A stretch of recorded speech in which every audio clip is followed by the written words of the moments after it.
Welcome back to Think Design Work Smart. I'm Alex Bolboaca and I'm coming at you from the Mozaic Works studios. And what I have for you today is yet another summer-like video. We are gonna have some fun by reacting to programming memes. Today what I found is a website that does, based on their description, meticulously crafted nerdy memes. I'm far from being a programmer myself. It gives me all the more admiration for those who do pursue it. While I make a living by stringing words together, we craft algorithms that enhance the world, whether it's the intricate working of banking apps or the latest video game that people can stop playing. Hats off to you. Society owes much to your formidable efforts. Nice to hear that. To cut to the chase, we've curated some memes tailored for you the programmers. But hey, even if you're just intrigued by the world of computer programming, these memes are for everyone. Scroll down and feel free to share your technical insights on these coding-inspired gems, posted by Ellie Perry, who is apparently an editor for cheeseburger.com. Cheeseburger with a Z. All right, so let's look at some of these. I'm gonna scroll down and react for a while, and yeah, let's have some fun. Lay's 500 internal server error flavor. Okay. Flavor is going out of bounds apparently. I'm not a big chips person, so nothing to say about this one. I like this one. While not age run, do run while not age. So the coyote here is having an off by one problem because he's still running because the check is at the end. So he went over the edge. Don't remember if this is precisely. I don't think that's precisely how it happens, but it's funny nonetheless. License agreements of different operating systems. Windows, long thing, Mac OS. Okay, nicely, bit nicely more structure, but still long. Linux. I promise to tell everyone that I use Linux and am therefore superior. Yeah, I've seen this. I've been using Linux for many years. I have my own reasons. I love using Linux. I hate when operating systems and tools try to help me. They just get into my way, and that's the main reason why I hate both Windows and Mac OS. And I also like that it's easy to work from command line. But is it superior compared to other OSs? Depends on what you need. Okay, I'm not. Yeah, it's nice that it's open. But it's true that some of the people involved in this culture are not the most welcoming. Okay, CSS jokes. .men, nothing. And so it's a man on a beach. .man position absolute. And the man is moving on top of the page. I think it's because, is the default 00? Follow-up question, is 00 the root in CSS on the top left corner? I never know these things.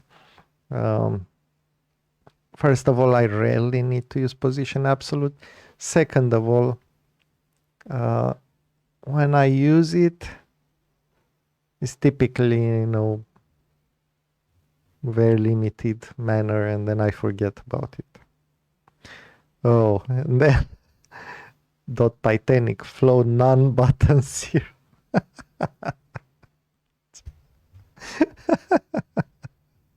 It's going to the bottom. Okay. Okay, what is this? const count, set count, use state 0. This looks like a monad. Use effect, set count, count plus 1 and count. Yeah, this just increases the effect. So it's more light. The Oppenheimer movie. I love the Oppenheimer movie. It's really cool. Git, I prefer the real version control. Subversion, I said the real version control. Folders, perfection. And I like the folder names. Final to final, final, final for real this time. Okay, this is definitely final. Right. So in case you don't know, this is kind of the reverse progression. We started with folders to use version control for actually before there was any version control. Then there was a time where we used, and I actually did catch that time, we used the one from Microsoft, was it called Source Safe or something? And that was based on a network share, which led to a bunch of different, very ugly issues, including the possibility to completely lose your source control.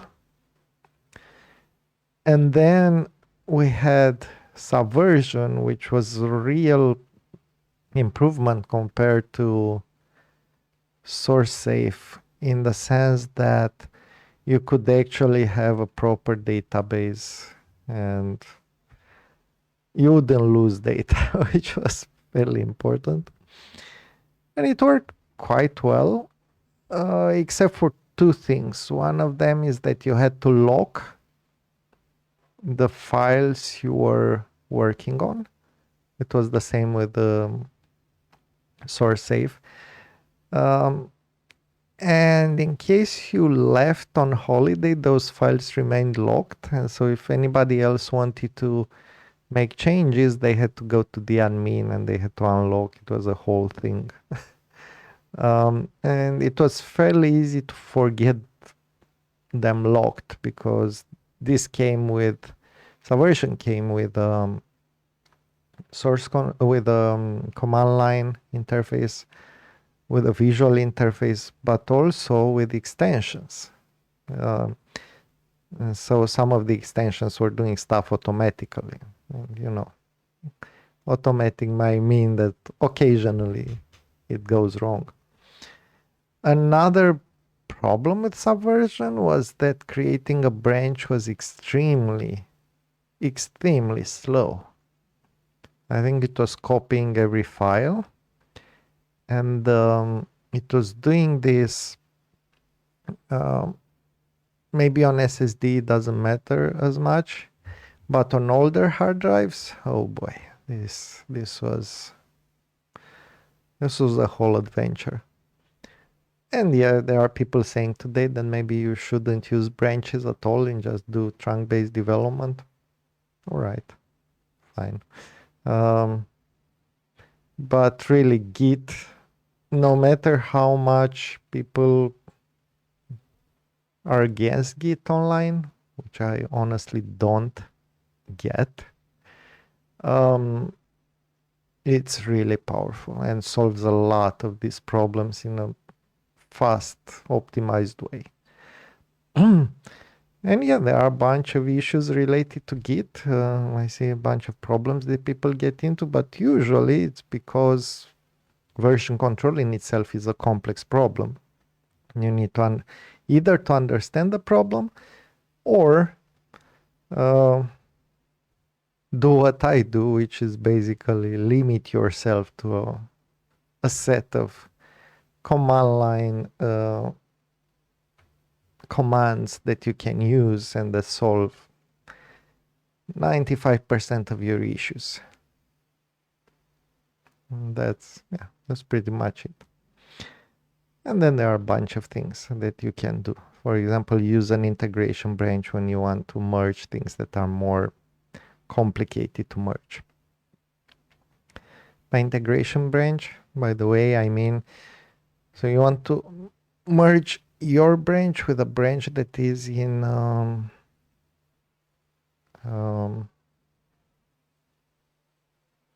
in the timeline. In order to do that, you first get the remote branch locally, then you make a branch from that one, then you merge your local branch into the integration branch, and you do there all the stuff, and then you merge from the integration branch into the uh, let's say official branch. And this means that all your conflicts are located in on your computer and they don't go any other places. You can test it locally. Okay, I love this one. Me, login.php or 1 equals 1. Typical SQL injection. Might still work on some websites, unfortunately. Okay. Client did not pay. Add opacity to the body tag and decrease it every day until their site completely fades away. That's a fun way of doing it. Oh, I love this one. Small Rust projects from sources around the web. Basic calculator, game engine, operating system. Rust seems to have taken over part of development, at least part of the imagination of developers. And I see it kind of spreading in different places. I think part of Linux is now Rust, part of Firefox is now Rust. So it kind of pushes around, but I'm curious to see how far it will go. I don't exactly know if it's used or if there are any large-scale projects that use Rust fully. And so, how would you say it? Not use any other programming language, only Rust. So no Rust and C++ or something like that. It would be interesting. I'm gonna skip that one. I'm gonna skip that one. I'm gonna skip that one. Okay. Trying to fix the error on line 503 when your code is just 122 lines.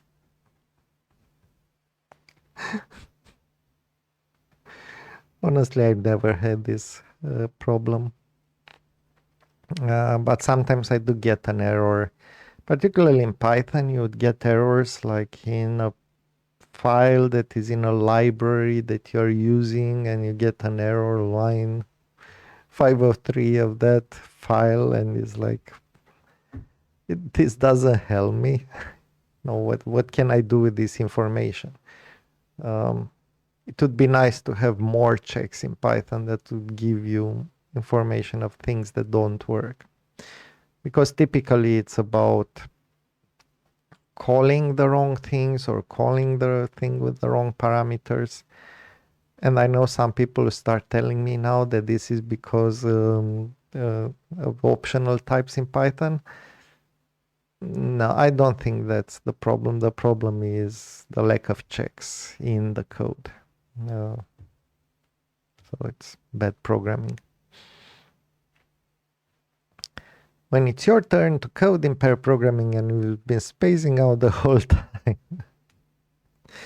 which is why you should, pair programming should be a continuous conversation, not just, you sit around and wait for your turn. That's not what it is. You should be engaged and conversing. And if you get tired and you cannot focus on something like that, you just tell your pairing partner, look, we need to stop. I need a coffee or something. Okay. Need a break.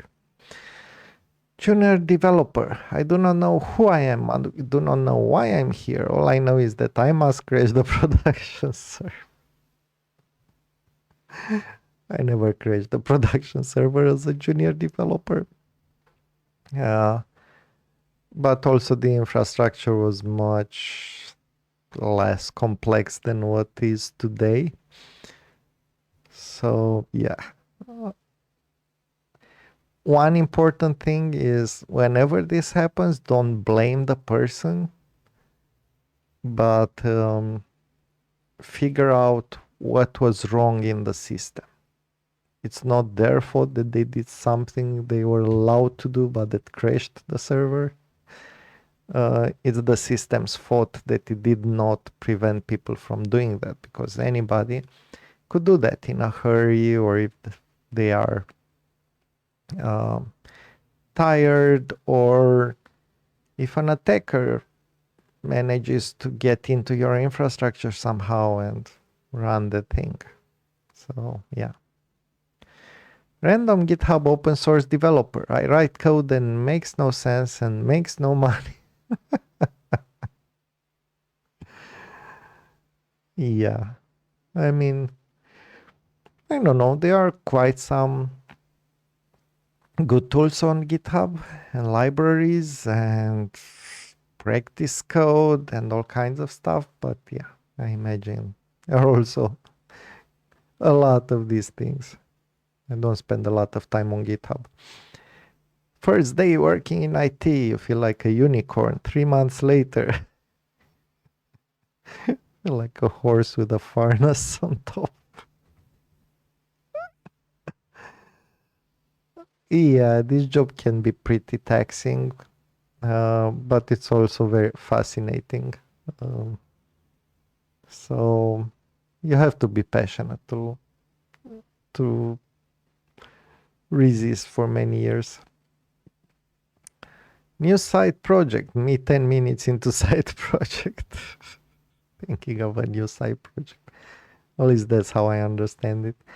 Yeah. Which is why I tend to avoid and block.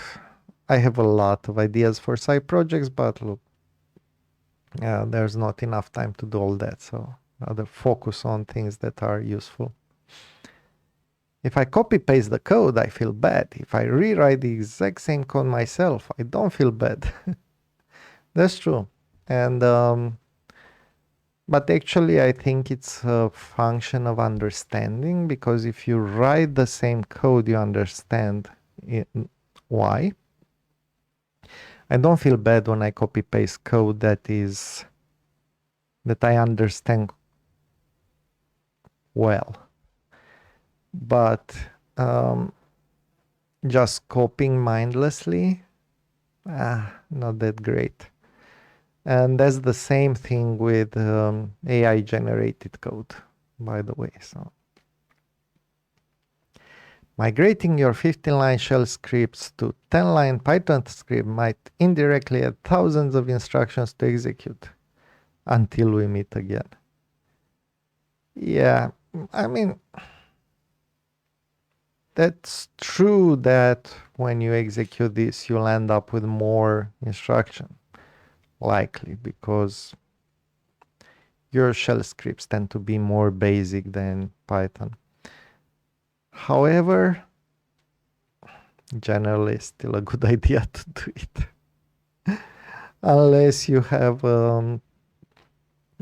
very strong need for high performance and every CPU instruction matters.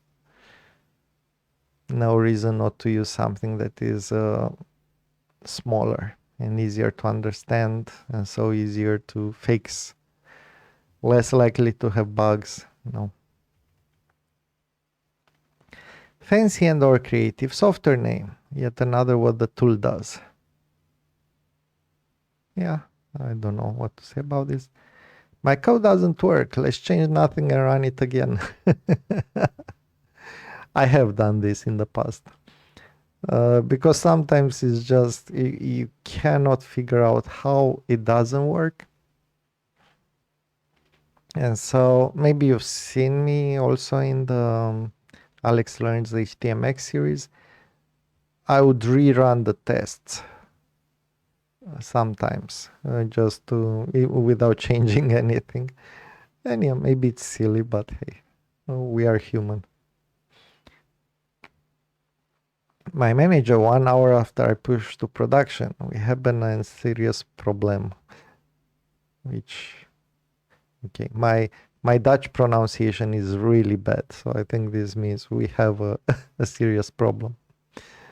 Okay, you never want to do that, so no, Fridays. Um, Although if you have everything set in place for continuous delivery, it should never happen. Okay, this should happen very rarely, not never, because sometimes you need to update your systems. Me, mom, can we have sleep? No, mom, no, we have sleep at home. Sleep at home. For I in range, what is this, 10 million? Continue.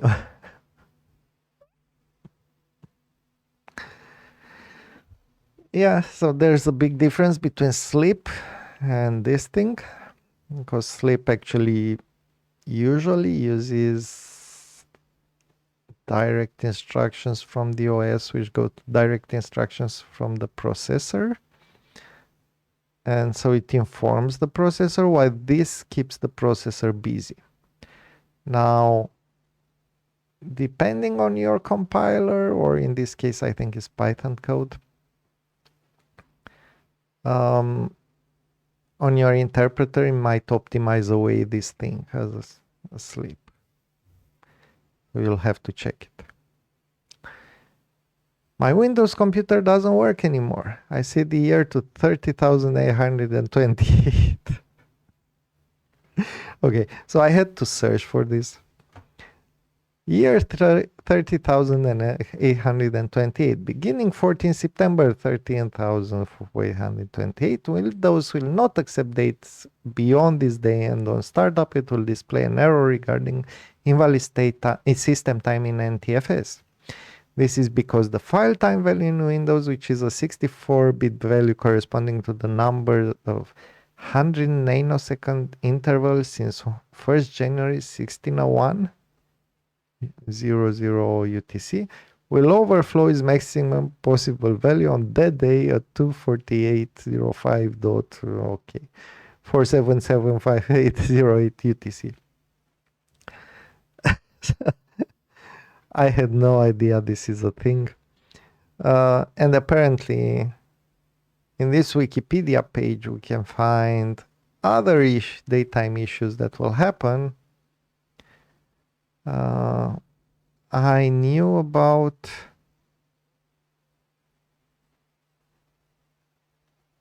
leap year 2024. We talked about this. But then we have 2025, Japan 2028. In case you store the year as a single byte offset from 1900. 2032, Palm OS. 2036, Network Time Protocol has an overflow issue. 2038, it's Unix time. Yeah, I knew about this one. Windows C runtime. Okay, there will be a 30 GPS rollover. 2040, 2042, and so on. So there's a bunch of years when you'll have daytime problems. All right, this was fun. Let's see the next one. Programming memes for coding geeks, March 3, 2024. A parrot compared with a machine learning algorithm. Learns random phrases, both. Doesn't understand about what it learns, both. Occasionally speak nonsense, both. Is a cute birdie parrot. And the parrot wins.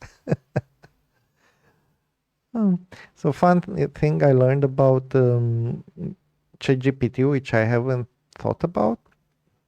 I was watching a YouTube video, and somebody was mentioned that they were using ChatGPT and they liked it because they could ask the same stupid question repeatedly and it wouldn't get annoyed, which maps directly to how I felt about computers when I first started using them and learning how to use them.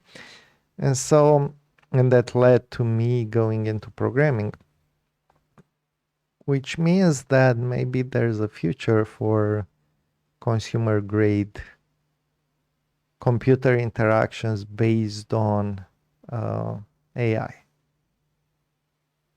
If it makes people feel better, that's enough for people to adopt. Okay. Oh, I like this one. Daily duties, fix minor bugs, requirements. 5 years experience, C Sharp, .NET, MVC, Xamarin. Okay, they wrote Xamarin.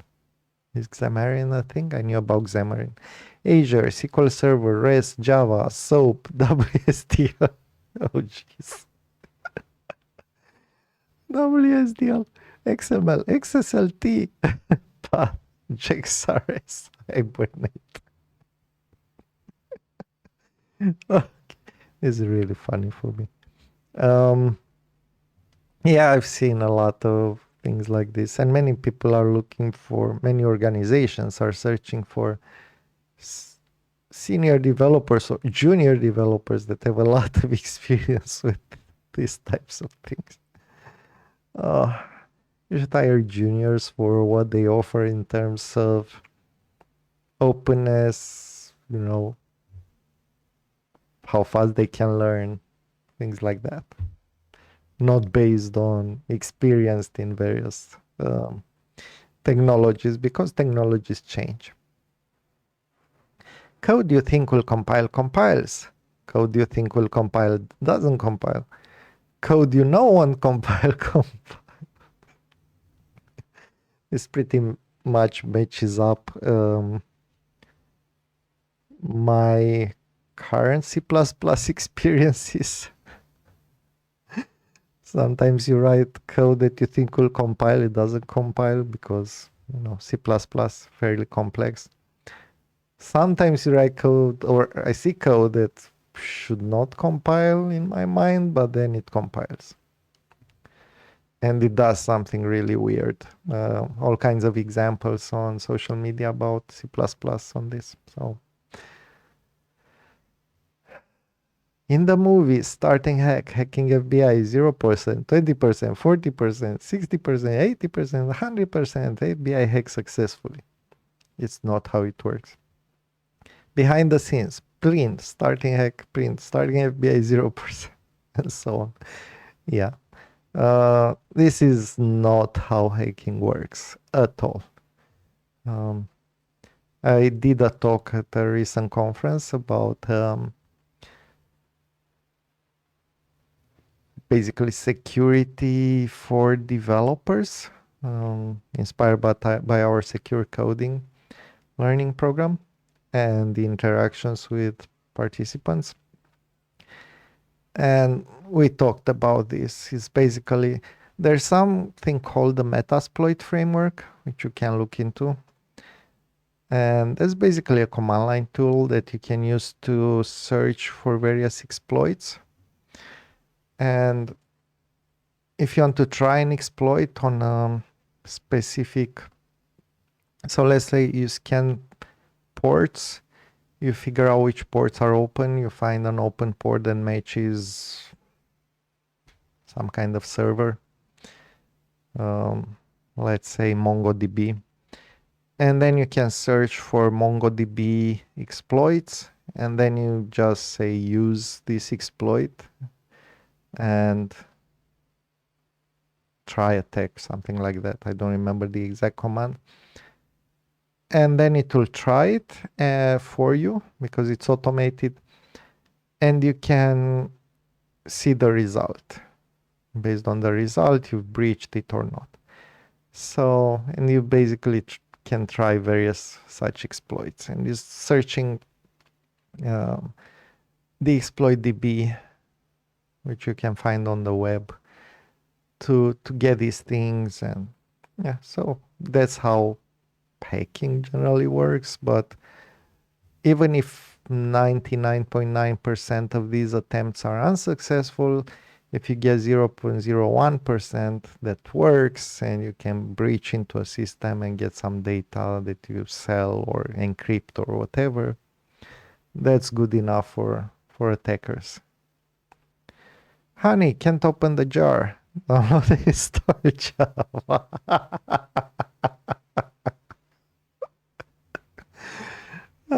This is what I would call an,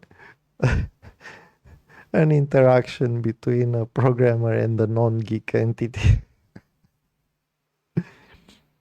This is called data center to cloud migration. And there's a fire. Okay. All right. Yeah, because there's also a cloud of smoke. Oh, funny. Take notes while learning programming. Code and hope you remember the important stuff. Right.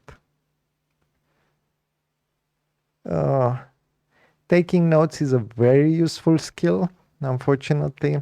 I think there should be courses on taking notes. And this habit of taking notes should be, how would you say, should be encouraged in developers. It's a very useful technique. So one thing you could try is at the end of every day, try to write down what happened, kind of do engineering notes on the things you tried, what worked, what didn't, and so on. And just the act of writing those things down will help you remember them. Social life, me programming.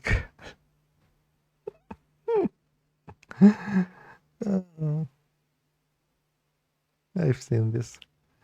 Optimist, the glass is half full. Pessimist, the glass is half empty. Stack Overflow, the glass is a stupid question. Oh boy. So many times you get answers in this form or in the form of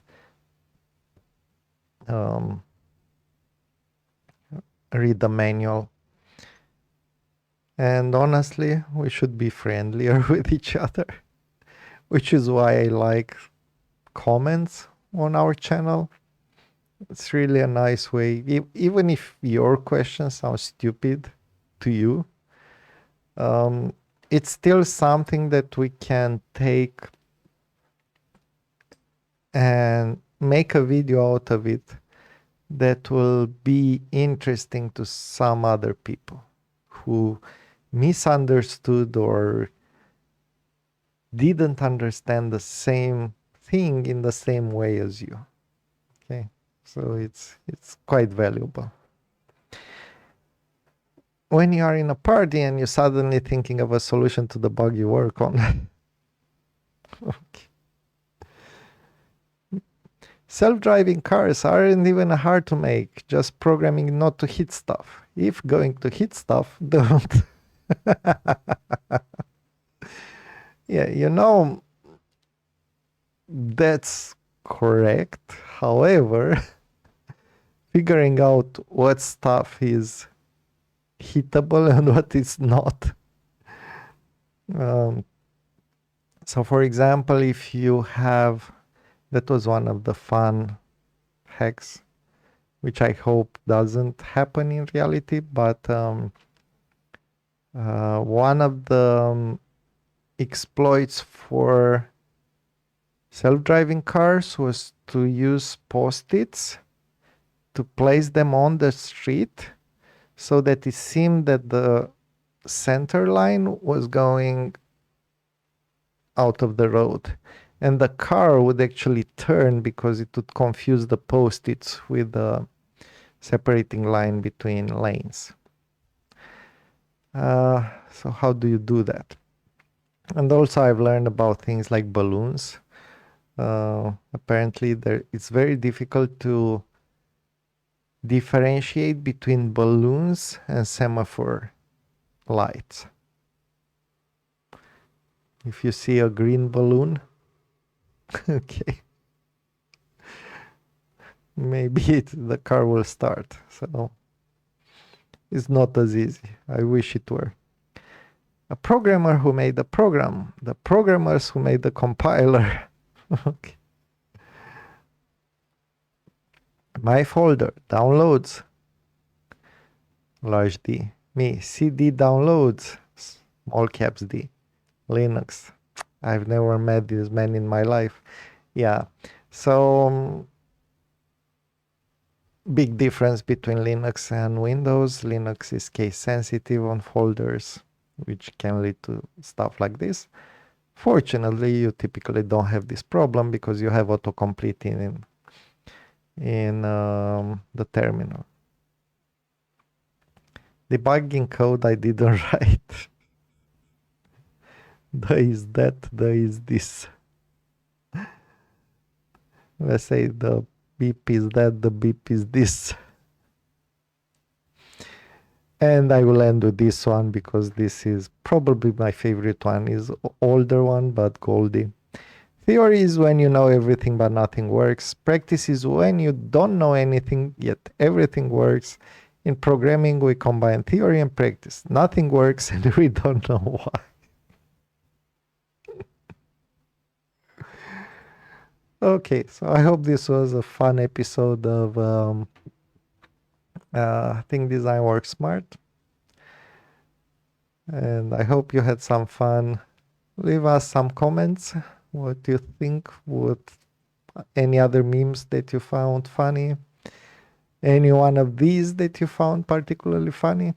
Let us know in the comments. Thank you kindly for the view, and until next time, remember to think design and work smart. See you next Saturday.